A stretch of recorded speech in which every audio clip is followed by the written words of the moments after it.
So as a joke, I'd like to say, Chris, like, welcome to the Decoded podcast. And then 2 seconds later, thanks for coming to the Decoded podcast. Yeah. Because I don't know what we're going to talk about today because we talked last night. Feels like the after party. That's what I'm kind of hanging. Yeah. No, it's just update all y'all who are listening. So got a chance to go and hang with Roland. Had some good barbecue and some good conversation. Props to hey, this is where we get the sponsorship plug. Props to the Lank. Wouldn't it be awesome if what I thought about is actually eating my leftover brisket on the podcast? It's up in the fridge. My fridge just smells like the smoking section of or somebody's car that's just like had a lifetime of smoking cigarettes in it. Yeah, that's some smoky brisket. So it's the Lancaster. So shape it if you want. Somebody might care.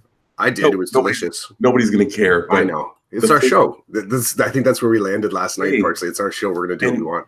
A big shout out to Brad for Brad Schreffler. Yeah.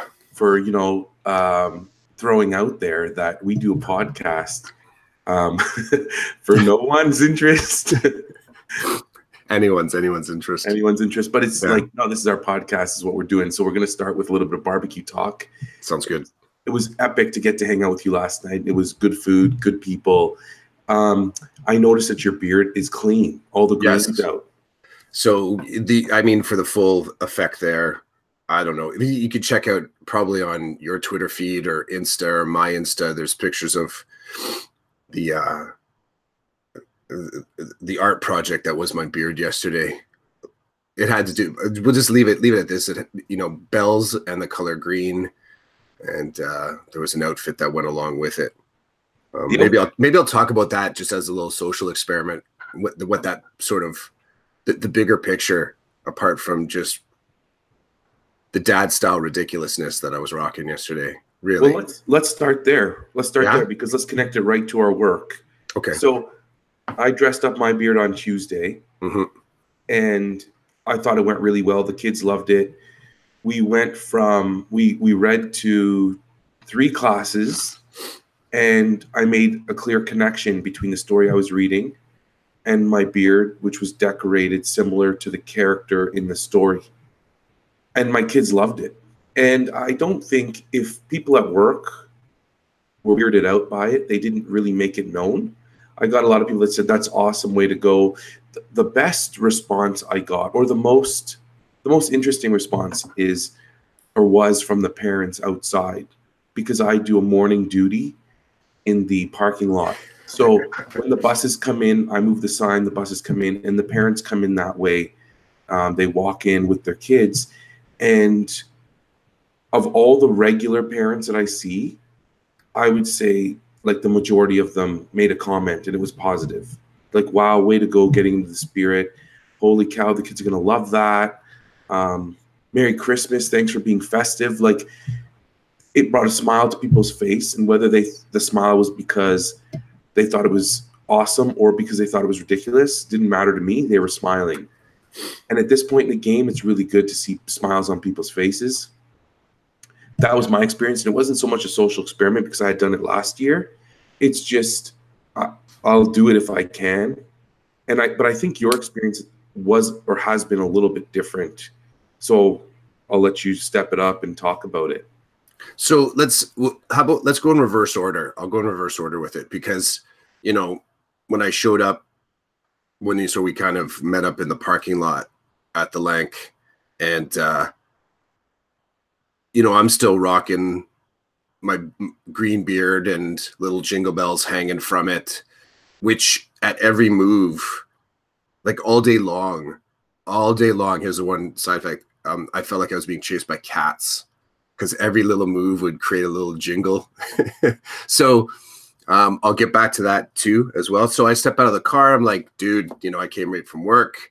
And I mean, you're nonplussed. You're like, hey, whatever. And we just kind of went into a conversation. And it's funny. There's a little bit of inside the bubble, outside the bubble action going on. So as we're walking up to the restaurant and walking in, the sort of the moments that my ridiculousness was that what it was sort of sparking up in other people, like the double takes, and who I can only imagine. I would love to have seen me with somebody else's eyes. And, you know, we got a table, you know, a couple of people drop by, quite a few people like getting some stares. And we're sitting there just doing our thing, eating barbecue, catching up, having great conversation. And you sort of look over and someone's staring right at me and I get a little thumbs up and people stop by the table. Great beer, buddy. Even got that picture with like someone, you know, like it was like a parent of, I forget the exact story, the parent of a former student or something. My wife taught her daughter. Yeah, I think she staffed there, so she worked there. So like, there, yeah. Took a picture with me, and the beard was getting a lot of positive vibes last night. And even, you know, so then I'll go in reverse order. So I'm driving to your neck of the woods and heading down the 401, and you sort of get the sense like someone's looking at you.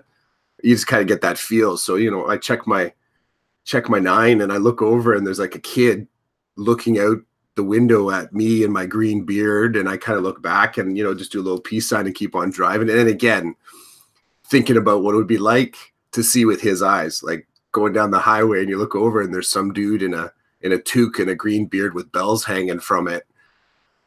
Go back again, and now I'm back at school. And I have this moment as I'm leaving school asking myself, do I try and hustle? Because it was going to be an hour and change to drive from where my school was to where we were going to meet up. So I was thinking, you know, am I going to try and get cleaned up after school? Am I going to change back into, because I had like an outfit. There was like a t-shirt and a vest and all that kind of festive stuff that I'd been wearing yesterday at school. And I had a moment where I thought, do I clean this out? And I told a few friends that, you know, I'm heading right out, going to be, you know, going for a drive and going out for dinner. They're like, you're going to get cleaned up, right? I'm like, you know what? I don't know. I might just rock this right into the evening. So I had that moment where I was thinking about, what it kind of came down to is, do I transition back into my plain clothes? And it's funny. This new school that I'm at, I feel like it's getting in my head a little bit in a way that maybe my former schools didn't, or maybe I just didn't notice. I find myself sort of connecting and acting and playing more with who I am as an educator. And I mentioned when we were talking last night, saying in the past, I would have easily thought, well, when I leave work, I have to kind of shift out of my work persona to become Chris again. And as we're sitting there last night, a little bit of an aha moment, you know, when we were talking, I was saying, well, maybe the green beard and the bells in the beard is actually my true persona. Maybe that's the persona that, you know, somehow gets amplified when I'm in the teaching space. And I don't really celebrate it in the same way when I'm no longer in the teaching space. And the equivalent of, you know, you get home and take off your work clothes and put on your comfy clothes or whatever. Like you sort of create these spaces between I'm only this person in this space and I'm only this person in another space. So a little bit of the social experiment, I will admit, was how will I feel being out in public wearing this outfit that normally is fairly well received inside of a school. There were a whole lot of people that like, dude, what have you done? Like, what, like, is that?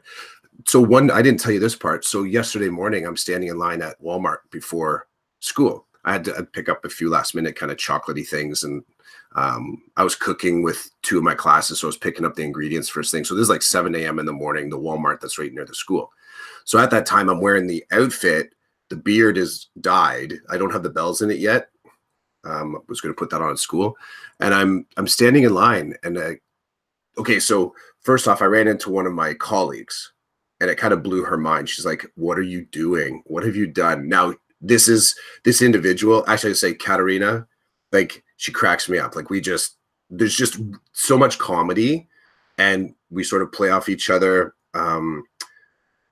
She's one of the EAs in my community classroom. So we're constantly cracking off and having a good time. So she often will be picking stuff up. And, you know, as I'm walking in the Walmart, I'm thinking to myself, I kind of wanted just to surprise people with the look. As I'm walking in the Walmart, I'm like, I bet you I'm going to run into her, because I always do. So she's in one of the aisles and just happens to turn, and it's like, oh my God, Clough, what have you done? And I can hear her laughing, and I go off and I do my thing. So we end up back in the checkout line again, and it's her. She's ahead of me. I think she was ahead of me, but it was staggered, and there's a dude between us and then me. I just forget. I think she was ahead, or it was because it was folded. She was one sort of aisle over.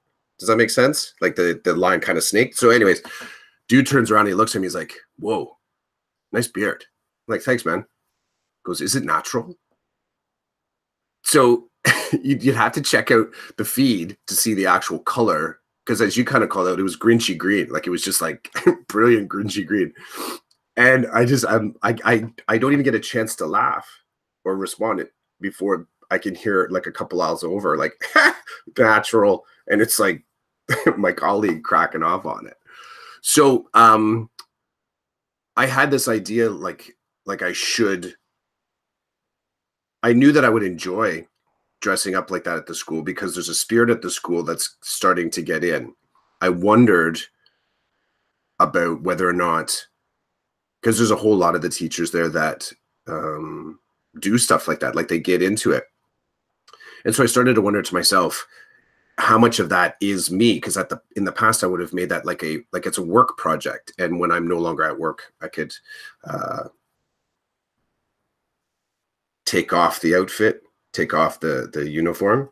The one thing that was interesting throughout the day at the school, two interesting things. I don't think this whole beard decorating thing I don't think it's a thing it wasn't a thing at my high school. And there were several bearded people there that were just never thought to do that. The second part of it is that the kids, like they loved it. Like they were cracking up, like the kids, these posses of just stern, serious looking, gotta hold it together 16-year-olds cruising down the hall. And I come around the corner and I've got this red vest on and this ridiculously decorated t-shirt and my beard green, and it's jingling the whole way. And they lose it. They can't keep their coolness anymore. They crack. And it just takes one to start smiling and like, oh my God, did you see that guy's beard? Oh my, you see, and then they're like, what did you do? You just get the chatter and some laughter and like, you know, sir, cool beard, that nice job. And it's funny because those moments I've noticed before at high school, but I started to realize like how, I don't want to say how important, because it's going in the wrong direction, but I'm going to say when you start to notice that type of play in school, you start to realize how much you crave that type of play at school. And I was happy to pull the sort of ridiculous dad card, because there's a funny thing there, eh? Like I do ridiculous stuff like that all the time with my own kids, and starting to do a little bit of stuff like that at work. I don't know. I found a kind of a sweet spot of harmony. I'll do it again. Some of my colleagues said they're going to start, you know, with a little bit of dedication, growing their beard out. We're going to set up a little maker space. It'd be like the ed tech. It'd be like the ed tech conferences where they give you your name tag and they give you all the stickers and the markers to bling them up. Except we're just going to have a table with like little hair clips and glitter and lights. Do it upright. Everyone's going to grow a beard for Christmas next year. So that would be rad. I totally, eh? Totally rad. That's my beard story. That's your beard story. It's a good one.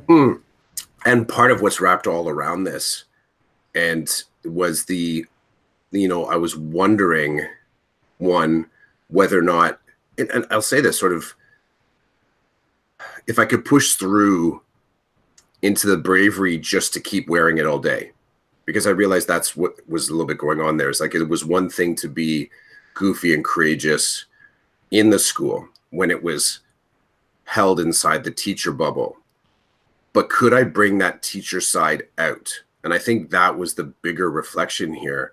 There was some conversation on Twitter this past week about, is teaching actually making you a better person? Because I think there's a lot of things that I do for myself personally that improves my teaching. I feel like often that's the flow, more so than not. My personal wellness scaffolds my professional effectiveness. Like it creates the skeleton for it, and it fortifies it. And this was a notable moment where I really did feel like my teacher bravery made my personal life better. And I don't know if I have a lot of moments like that where I connect those dots, but that's what the blinged out beard did. So. Is it okay if I shift? I feel like I'm going to do an abrupt shift. Do it. Are we good with this? Are we good with the social experiment? Absolutely. Okay. I feel like you hit a lot. You hit on a lot of good things there. And my opinion about the real self. We talked about that a little bit. Yep. In our major on-ramp. Anyway, okay, so here's the shift. I'm shifting to the fact that many people yesterday wished us a Merry Christmas, not Happy Holidays, Merry Christmas. And I have to tell you, I was good with that. And let me preface that with, so yesterday before school, I went to Timmy's and I got some treats for my kids. And, several people in that line driving from like the order station to the window, I got several Merry Christmases. So I was inundated yesterday with strangers wishing me a Merry Christmas. Usually, I don't feel like that's the case. Usually it's the Happy Holidays that I get. I've been intentional this season in saying Merry Christmas to people because I celebrate Christmas. And I know that not everybody does. But I do. And I'd like to honor my tradition and the tradition of many people that I know. And so it's not to say that I'm trying to be exclusive. It's just meant to say that if you want to wish me happy holidays, that's awesome. I'm not going to push back because that's where you're coming from. But if I want to wish you a Merry Christmas, are you going to push back? So I just thought it was interesting that because you were getting a lot of play with the beard. People were coming over saying hello, hey, thank you. People were actually coming up to you and saying, they do this thing. It was really cool from my perspective. I was going to ask you about this because I felt at some point, and maybe this is the perspective shift. I felt at some point you were more aware of what was going on in relation to the beard than I was. Like it was only, I think, probably the bulk of the room, let's say even at the restaurant, was behind me. Like we were sort of there was only one table that was sort of not all that busy, but there was a lot of others around us. Sorry, man, jump in. But it was something that occurred to me, whether or not your perspective, like being able to see the impact of my ridiculousness that I couldn't even notice. I was perfectly seated. I could see people from my left and my right looking at you and pointing at you. At one point, there was a lady and she had 3 kids with her and she was snaking through the restaurant, and part of her path was to come right behind you. And she grabbed the kid that was first in line and said, look at him. Christmas, look at him. And then after the third kid looked, she looked at me and gave me like a smile and a nod, like this is awesome. And you were talking serious. So I wasn't going to be like, hey, hold up. But I saw a lot of that. People would walk past me and they passed you and then they turned their heads. So I was getting all that. I saw a lot of that. And I was very aware of it because it was very Grinchy green. Like you could have, if you didn't have the bells in it and you had a wig on, you could have been the Grinch easily. Like it was one or the other type of thing. And I just thought it was great that people were feeling good. People, I don't know how many people, at least half a dozen, at Timmy's and at the Lank told you. They said, "Thank you. I love this. It brought a smile to my face." And I thought, oh my God, all you did was dye your beard green and put on some bells and it made that's the stuff, eh? Yeah, I was gonna say, well, that's just, I'm looking at the colors. I'm just kind of doing some jot notes here. I'm like, yeah, it was kind of that green. So, I mean, it's so good to see people in a good mood. Yeah. I got to throw this in. On Tuesday, my beard was a little bit decorated before I left home. And as I'm driving to work at red lights, people weren't paying attention to me. And that's cool. Everybody's doing their thing.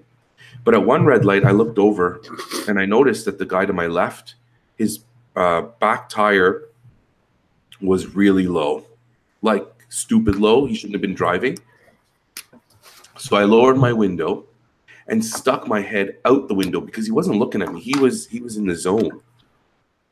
He looks at me and then he's got this like look of shock. Like, what the hell's that guy wearing? Drops his window and is like, just looking at me like with a look of surprise. I'm like, dude, your tire's really low. You should really fix that. Goes, oh, thanks. I'm like, Merry Christmas. And I just hit the gas and drive away. And I look in my side view mirror and he's still like in shock.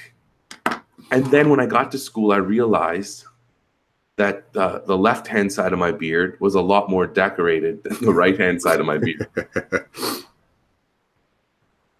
But anyway, so good stuff. Good on you. I'm glad that you did it. It would be awesome if we could mobilize people with beards that could hold that stuff in it. I like it. Mobilize. Let's mobilize it. Like we could even create kits. I know you guys are going to do a starter thing at your school, but I'm elementary, so maybe we could.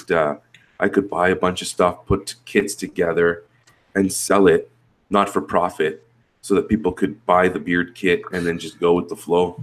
Didn't you one year let the kids decorate? No, last year it was the kindergarten teachers. It was the kindergarten teachers and their crew that was responsible for it. And I thank them for that. I mean, those two educators are in the spirit. They're really good kindergarten teachers because they're constantly looking at what's happening in the world and how can we bring this to the kids and how can we make it fun for the kids. And that's what kindergarten is, in my opinion. So when they said to me, hey, are you willing to do it? I'm like, I'm in. They're like, okay, we'll take care of everything else. Like they got all the materials. I just had to show up and go into the room and get done up. And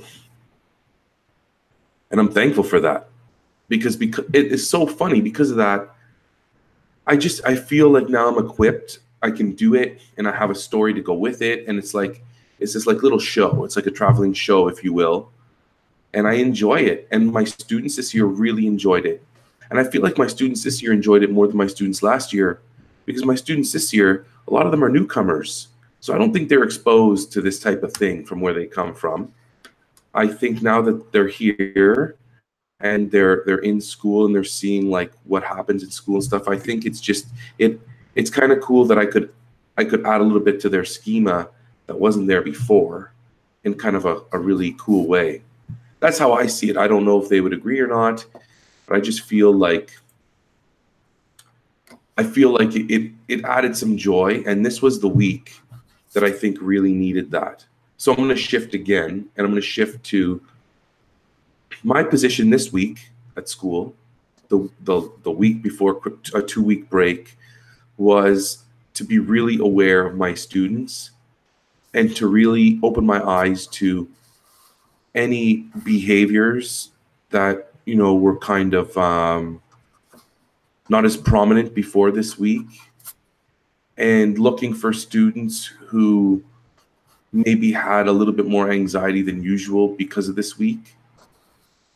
And the reason why I'm aware is because I've worked at several schools where we were told by admin, like, this is going to be a rough week in terms of there's lots of things happening. So hold the line, maintain the regular routines as best as you can, and be aware that this place is a safe place for people, that the structure we offer here doesn't necessarily happen when students aren't here. So keep that in mind. Be kind, be positive, but also do your best to stick to your routines so that the kids are continuing to do what they normally do. And I took that to heart this year.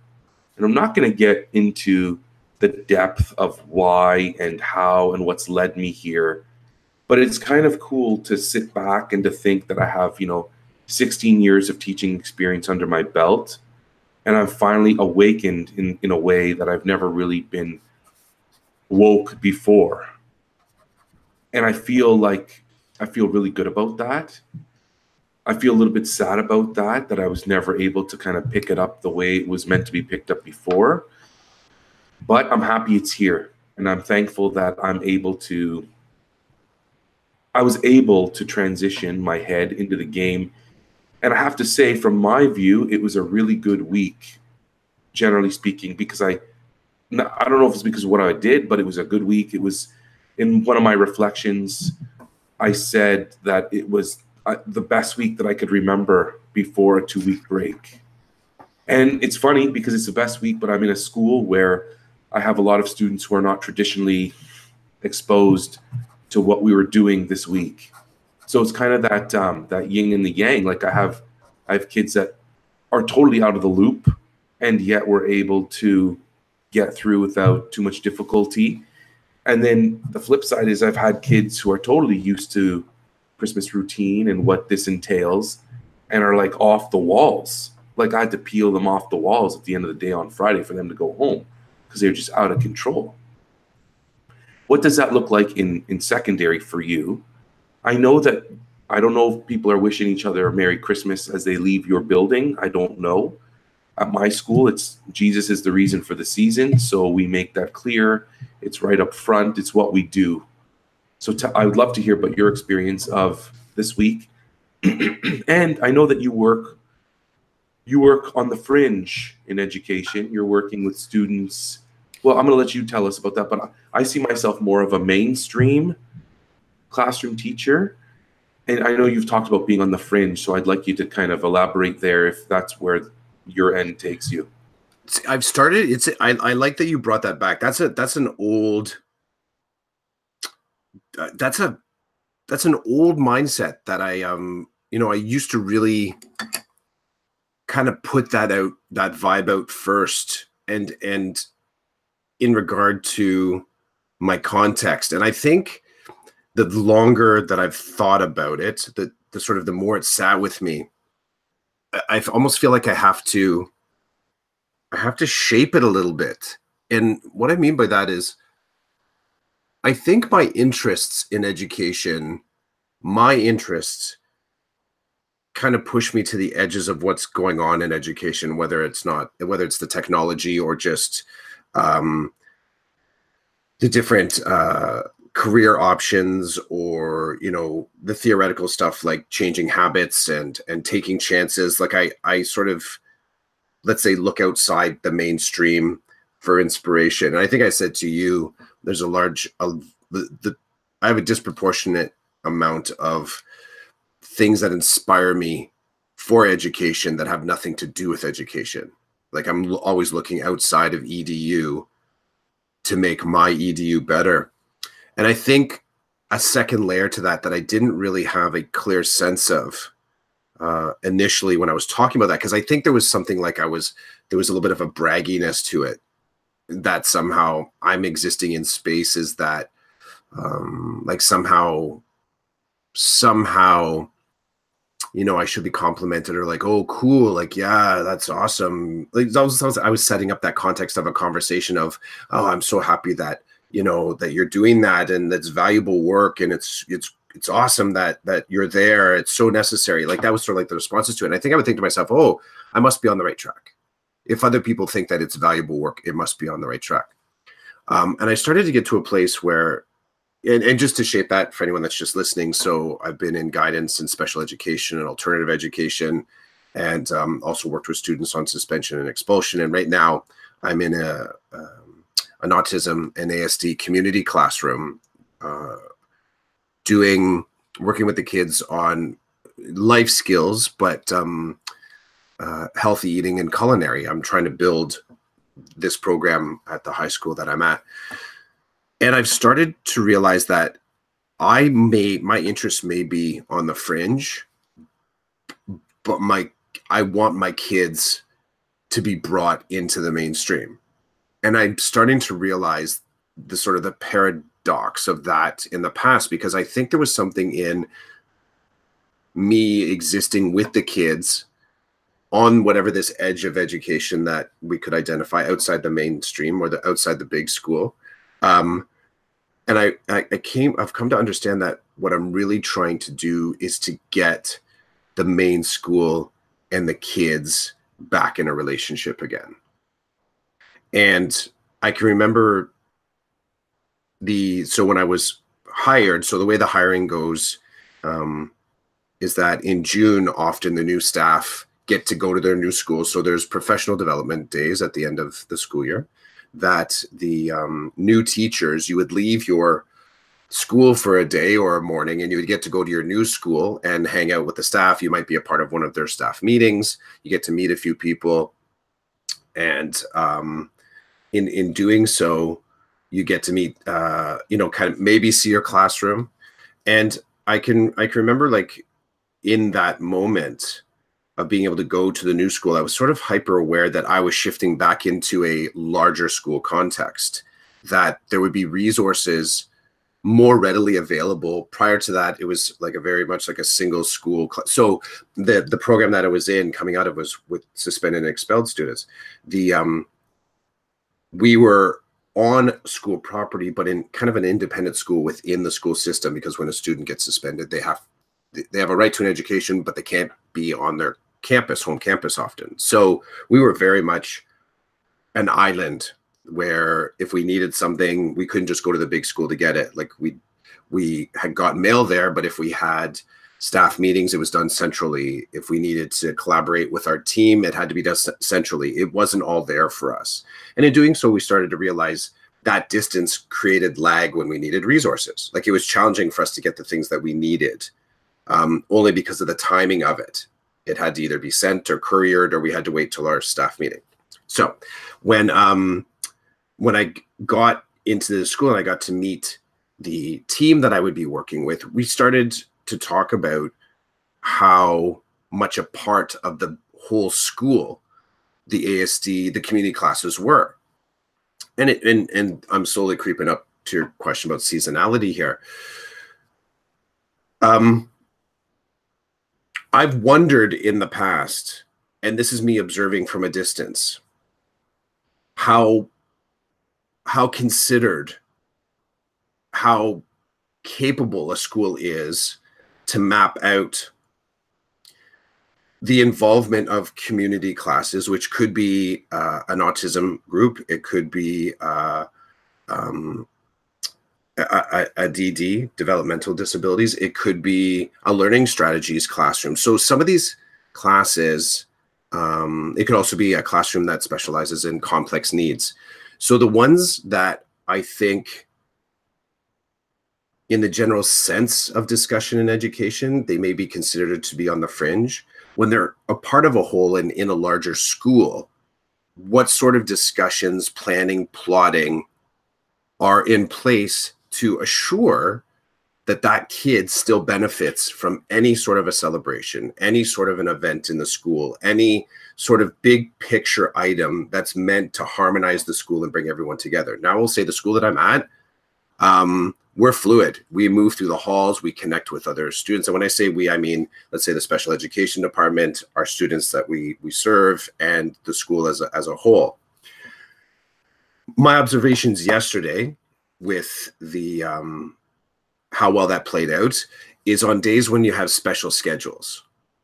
And special schedules change the flow of the timing of the day. So you might have shorter, so in high school we have There's 5 periods in the day for us. So there's 2 teachable periods and then a lunch and then 2 teachable periods. So yesterday they did compressed, they sort of shortened the period so that they could bulk up for an end of the day all school assembly. And in doing so, by getting rid of period 4, it changed how we did our structure of scheduling in the ASD programming. And one of the things that is it's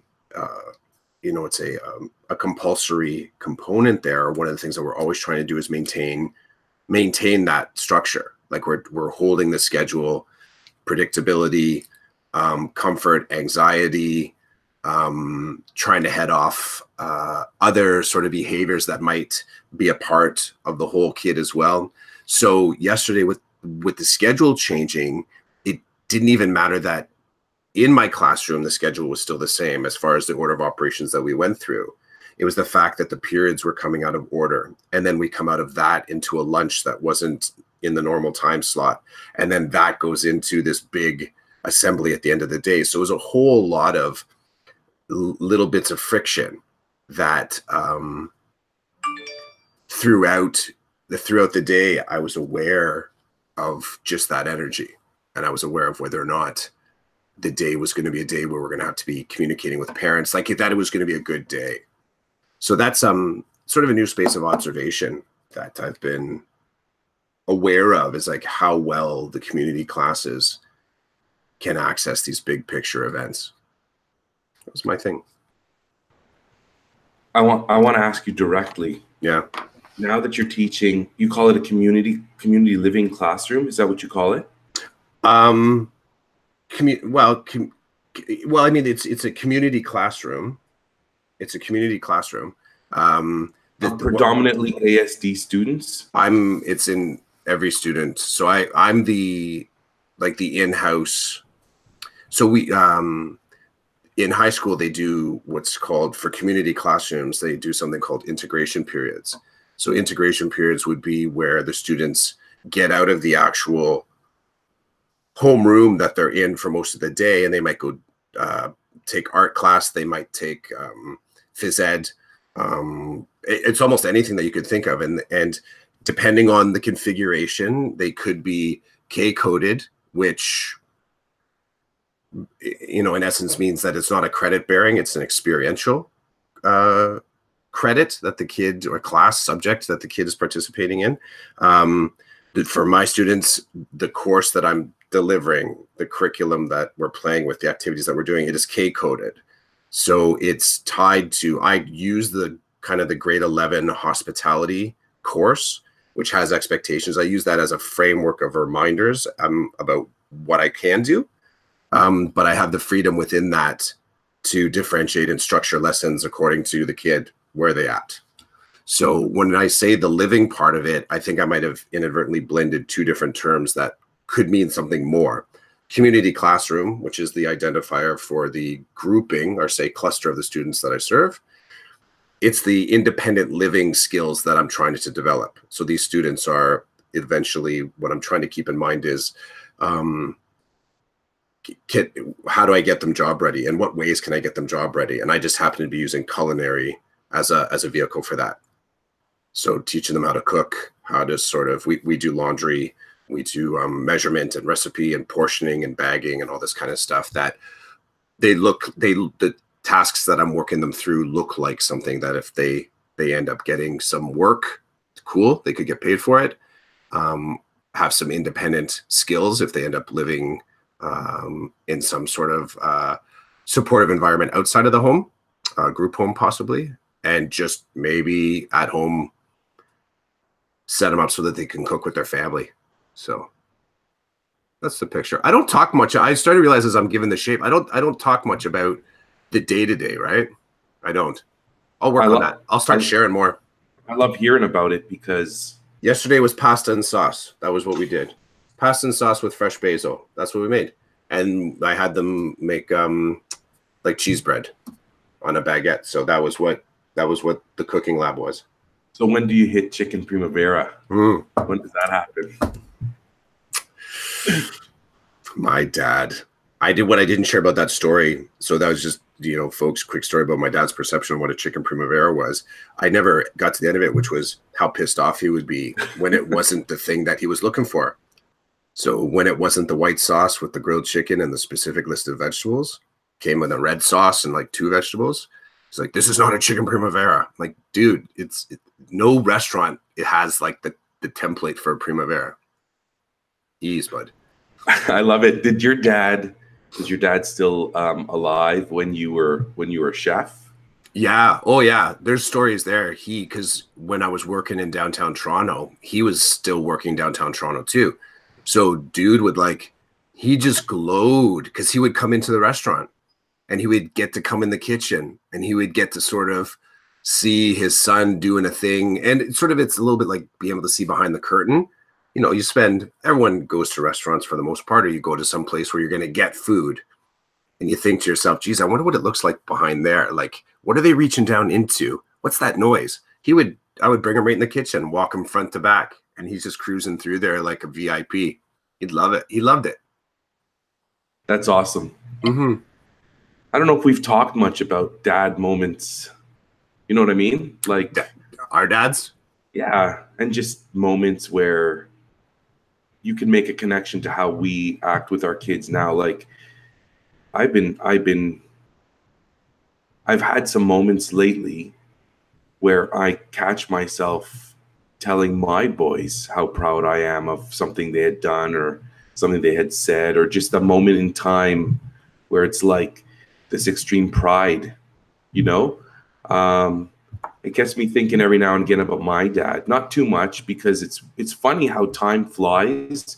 And when you're in the moment and you're trying to parent, or you're not doing a very good job of parenting, my head doesn't go to what my parents did. I'm just trying to get through the moment. So it was great to hear you talk about your dad yesterday in the story of the Primavera.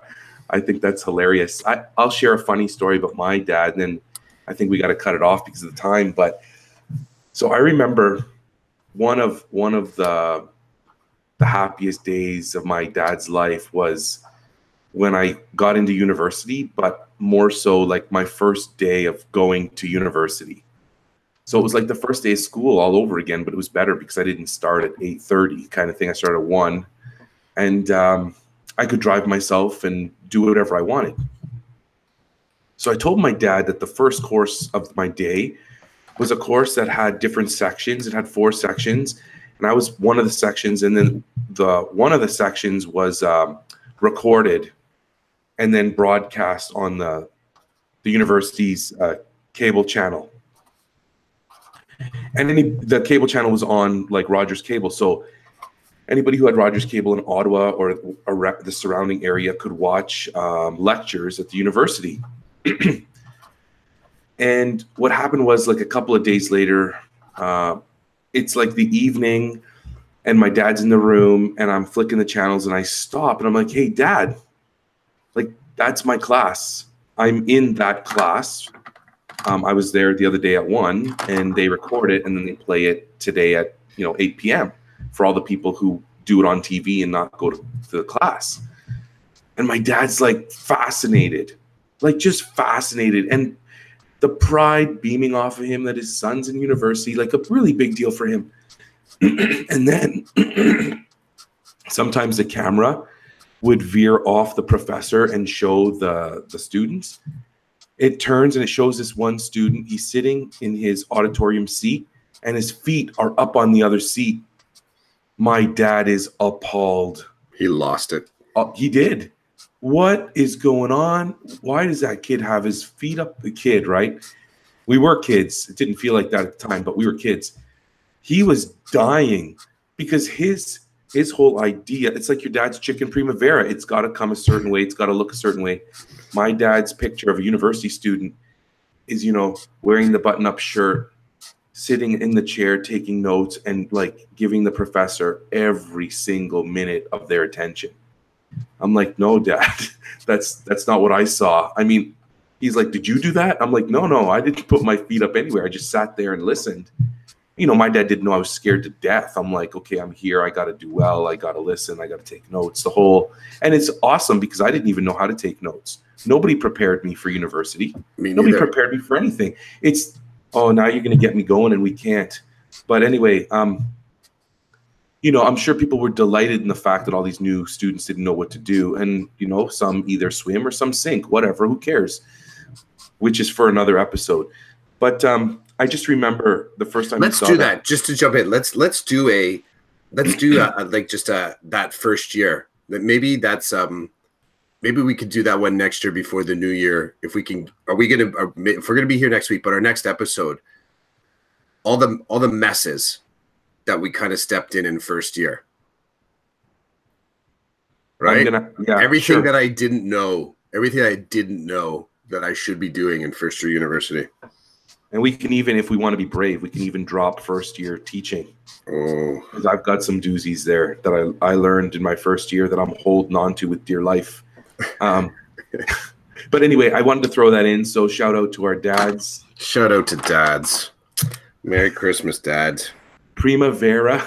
The Primavera. Now, what would have been even worse is if there was a dude sitting there with his feet up on the chair eating fake Primavera. Our dads would have lost it together. I love that. I love that. It shows a little bit of that lockdown thinking that happens. And I felt for my dad too, right? Because it was like his favorite dish. But yeah, he wasn't having it. And there was nothing I could do to console him. And I mean that quite literally. Like he was seriously bothered. And the funny thing, and this is the dad part of it, and maybe this has happened to you, is that he did it again and again. Like there was one place that I knew that he had this particular dish, and it's not like I was trying to target it, so we always went there. But it was actually the place where I did my apprenticeship that he first had this dish. So, and when I was no longer living in Guelph, shout out to La Fontana, Giovanni, my chef, and Maria, like he had the same kind of treatment whenever he came there. He really enjoyed it. So he had this dish that was wrapped up in his son's like future, like his son's going to become a chef. My son just cooked for me. I'm sitting in this restaurant. Like he's sort of dreaming the dream of maybe I'm going to open my own joint. Like he's into it. And that's what's all wrapped into the Primavera. So as I'm seeing, 5-6 years later, we're at some restaurant in Toronto and he's staring down at his dish. I was like, dude's going to start crying. Like it's just, this is not according to the memory. So I felt for him, but it was funny. He did it again and again. And ain't that the epitome of being a dad, right? You just like keep making that mistake. So, all right, dude. Well, our time has come to an end on man. Episode 14 of Season 2 Decoded Podcast. Can I throw you a random just before we go? Throw me a random. Would you want to go to Mars? It's so random. No, it's not. Yes, it is random. And the answer is yes. Okay. And it's funny that you'd ask that because my wife and I have talked about this. And whenever we see people who are like vying to go to Mars or like, put me on the ship, I want to go. My wife is like, who would do that? Who would leave here knowing they're never coming back and that they're going to die in space? And I'm looking at her like my hands up, like I'll go. Like I don't want to go, but I mean that I would love to go to space because secretly, well, it's no longer a secret. I would have loved to become an astronaut, but it's just not in the cards, right? Like right.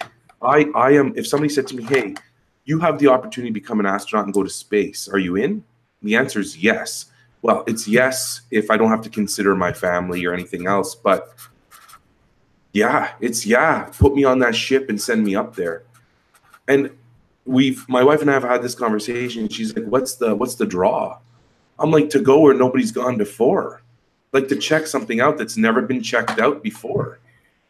There's something about that I like. You? I'm conflicted. This is, here's the way that it plays out. Sorry, okay, I'll see if I can wrap this like in 1 minute. So the drive home yesterday, I'm listening to podcasts, and the one podcast, I'll send you the link, lays out basically that all the technology is ready to go. Like they talk about how food, water, shelter, oxygen, one more thing, are kind of like the things that they need in order to be on Mars. it was a fascinating podcast because it said, one person said, within the next decade. And there was a whole bunch of things that popped up, and it just got me thinking. It got me thinking about it. Actually, here was the leap off point. You and I, when we parted ways last night, we were talking about modern learning and how often we talk about technology as the accelerator to modern learning. We were sort of, talking about, where do we place the technology? Is it a pillar? Is it an element? Like, how foundational or fundamental is it to modern learning? And as I'm driving home, this thing about Mars pops up, and it got me thinking about, well, just you and I don't talk about space travel much, which is no biggie, but it just got me thinking about kind of future learning and what we're aiming for. So I started to think about what am I doing in my classroom to set up the possibility that my students could live on Mars? What a nutso thought, eh? Like, what am I doing with my students right now to prepare them for life on another planet? And it just became more ridiculous that I thought about it. And in some part of my teacher brain's like, oh, great, one more thing, another initiative we have to deal with. We got literacy, numeracy, and now life on Mars. But I started to crack myself up, because then I started to think about how initiatives come down the pipe. And what if your school board took that on as far as modern learning? We're no longer going to look at the little screen. We're going to look at interplanetary travel, and that becomes the initiative. How are we going to prepare our students for life on Mars? So I have to throw down, now that you said that, I have to throw down and say, wouldn't it be awesome for a school board for their tagline to be, instead of 21st century learning, preparing for life on another planet? Extraterrestrial preparation, right? It's like forget 21st century. We're not sticking interplanetary. I think we don't quite have the equitable terms yet. I think extraterrestrial suggests something landing here. Interplanetary, away we go. Preparing for life on Mars. And that's why neither you or I are going to be directors of education. Hey, but we just got to the fringe. Dude, but think that's... We need some other sort of like just random messy thinker on this. We should run. You know what? Now I want to run with this. Now, okay. So listen. Life on Mars. The next episode, let's talk about how we could prepare our students, like some ideas on what a system could do to get what we think to get kids ready to leave the Earth. Number one, seriously. Oh, geez. And number two, the messes we've stepped in our first year of anything. Can we do that? Can we do first year of anything? Because I think I would love to talk about my first year of university, my first year in a new school, whatever. Yeah. I'll send you the link so you can check the podcast. It's good because it's not just singularly promoting the idea. It just lays out really, because it's the TED Radio Hour, so they pull from different TED Talks on a common theme. So this was about moving to Mars, and it was compelling. It kept me awake, which was good on the drive home. It kept me awake. So I'm happy to hear that. Life on Mars. Okay, so hopefully we'll be back next weekend, but it depends. It depends. My son's in a hockey tournament, all kinds of things going on. But you know what? We're on Christmas break. I'm on Christmas break. Yeah. You're on winter break. No, I'm good. When the only I was doing the Merry Christmas thing too. I'm in. Let's find time for the next one. How about that? Yeah, for sure. We'll do a little bit like a summer school schedule. We'll just do it on the fly and see what we can do. In short, though, buddy, thanks again for hanging last night. That was wonderful barbecue and great conversation. Merry Christmas to you and your family. Enjoy the time. Thank you. It was a pleasure. Good times. I'm glad you could make it down. And if I don't talk to you before Christmas, Merry Christmas to you and yours. Thank you. And to everybody who's listening, to our 4 listeners, Merry Christmas, and have a good one. Absolutely.